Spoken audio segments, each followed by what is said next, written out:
This podcast is brought to you by Radio 786. We have more news just in with regards to that shooting on Monday night in Manenberg. 3 people were injured in that incident, including a 5-year-old. We've now just got confirmation that the 5-year-old boy has now sadly passed on. He was struck in the head in that shooting, so we'll get more details on that as well from the Manenberg Community Policing Forum's Deputy Chairperson, that being Vanessa Adriaanse. Thank you so much for your time this afternoon. Yes, good afternoon. Good afternoon, listeners.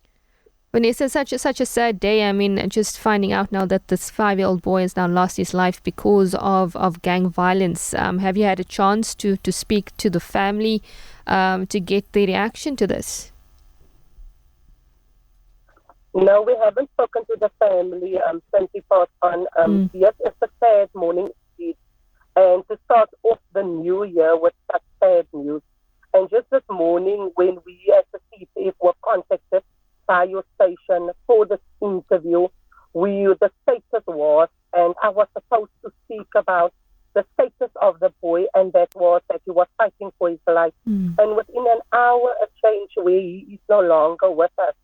So first, as the CPF of Manenberg, we want to extend our heartfelt condolences to the family and the extended community on the sad passing of this 5-year-old boy. So we believe they are still at hospital, and obviously they will soon be on their way home.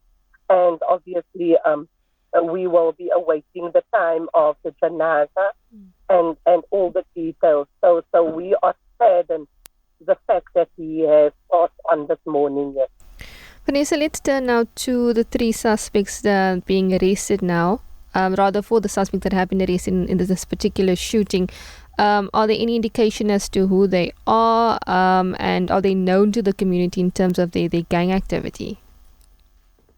Yes, we believe they are known to the community, and we can confirm that a 24-year-old, a 26-year-old, and a 31-year-old, they are in custody, and they are about to appear in court.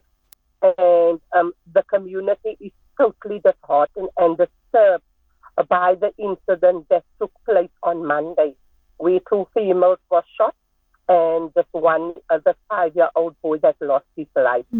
So the suspect is known to the community, and the successes of getting to these guys was also by help of the community that assisted us with some information in making sure that we keep the suspects accountable. Indeed.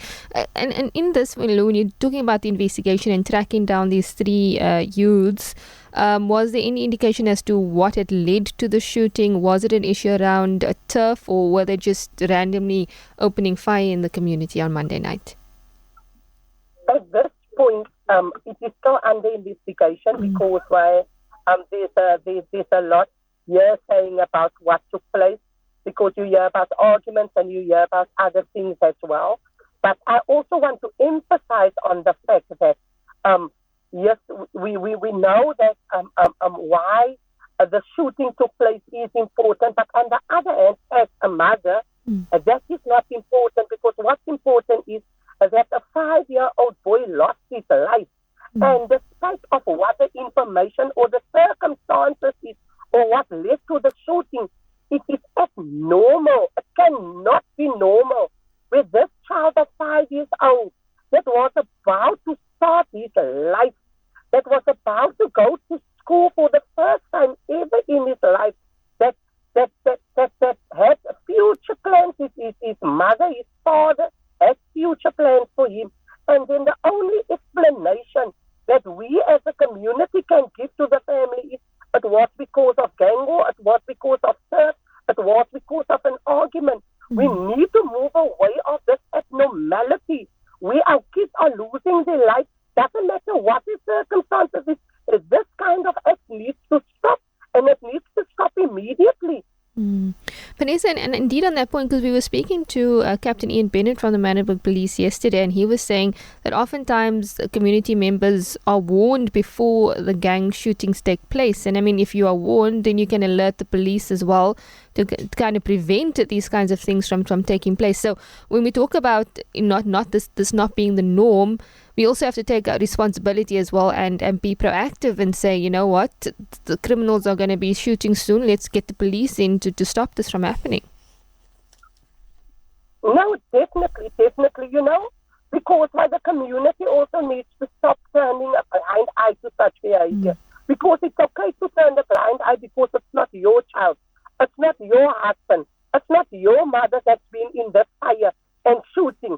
But yes, definitely, we as a community, we need to step up. And I constantly emphasize on saying we need to unite. And it's not about whistleblowing, pimping or whatever. Because why?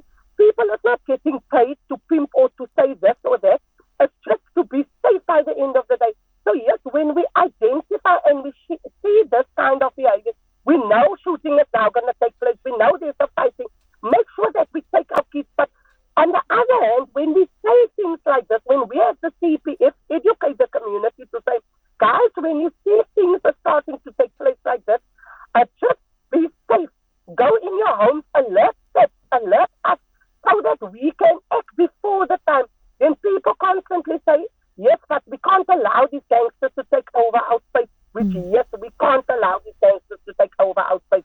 But we cannot also sit and wait for us where we know something is going to happen. So let us be safe instead of being macho by the end of the day. But we can also not allow these gangsters, even if they warn that there shouldn't be shootings in our community. What have we as a community done to these gangsters? We are not part of their fight. We are not their enemies.